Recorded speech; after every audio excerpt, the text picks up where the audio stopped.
क्या गौतम अडानी को लेकर अमेरिका में चल रहे मामले में एक बार फिर नया मोड़ आ गया है? क्या केस बंद होने से पहले अमेरिकी कोर्ट अब और जवाब मांग रही है? आखिर जज ने गौतम अडानी से ऐसे कौन से 2 सवाल पूछे हैं जिनका जवाब 15 जुलाई साल 2026 तक शपथ लेकर देना होगा? और क्या इस पूरे घटनाक्रम का असर अडानी ग्रुप के निवेशकों की नजरों में भी मायने रखते हैं? आइए इन्हीं सबके सवाल आज की वीडियो में आसान भाषा में समझते हैं।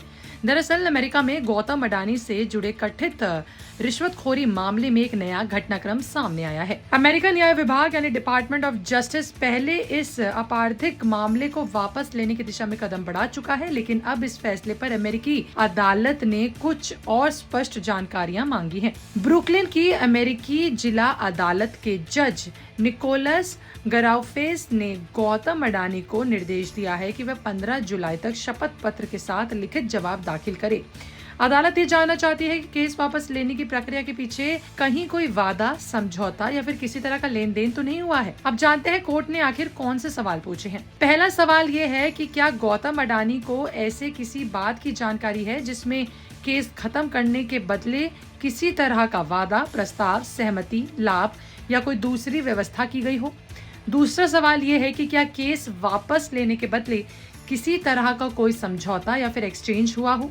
यानी अदालत ये साफ करना चाहती है कि केस वापस लेने का फैसला पूरी तरीके से कानूनी आधार पर लिया गया है, इसके पीछे कोई दूसरी वजह नहीं है। अब थोड़ा इस पूरे मामले का बैकग्राउंड भी समझ लेते हैं, जिसको लेकर इस समय ग्लोबली इतनी चर्चा है। दरअसल साल 2024 के आखिर में अमेरिकी अभियोजनों ने गौतम अडानी और कुछ अन्य लोगों पर आरोप लगाया था कि भारत में सोलर एनर्जी कॉन्ट्रैक्ट हासिल करने के लिए $25 करोड़ से ज्यादा की कथित रिश्वत देने की योजना बनाई गई थी। हालांकि गौतम अडानी लगातार इन आरोपों को इनकार करते रहे हैं।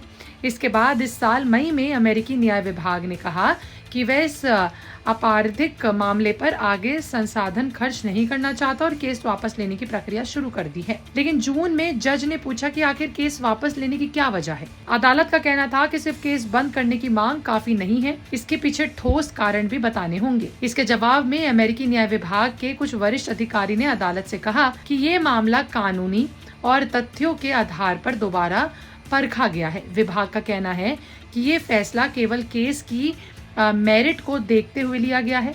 साथ ही ये भी साफ किया गया कि अमेरिका में $10 अरब निवेश की अडानी की घोषणा इस फैसले से बिल्कुल भी संबंधित नहीं है। गौर करने वाली बात यह है कि गौतम अडानी ने अमेरिका में बड़े निवेश की योजना का ऐलान उस समय किया था जब साल 2024 में डोनाल्ड ट्रंप चुनाव जीतकर राष्ट्रपति बने थे। रिपोर्ट्स के मुताबिक अडानी की कानूनी टीम ने भी अदालत में अपनी दलीलों के दौरान इस निवेश योजना का जिक्र किया था। हालांकि न्याय विभाग ने साफ कहा था कि केस वापस लेने का फैसला इस निवेश प्रस्ताव से प्रभावित नहीं हुआ। फिलहाल अडानी के वकील रॉबर्ट जिउफ्रा ने इस नए अदालत आदेश पर कोई टिप्पणी नहीं की है। हालांकि पहले वह कह चुके हैं कि इस मामले में कानूनी और तथ्यक्रम कमजोरियां हैं और इसके लिए इसे खारिज किया गया है। अब आगे क्या होगा, देखिए सबकी नजर 15 जुलाई पर होगी।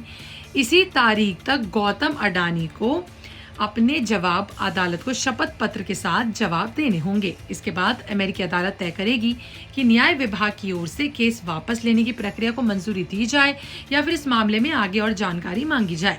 यानी कुल मिलाकर मामला अभी पूरी तरह खत्म नहीं हुआ है।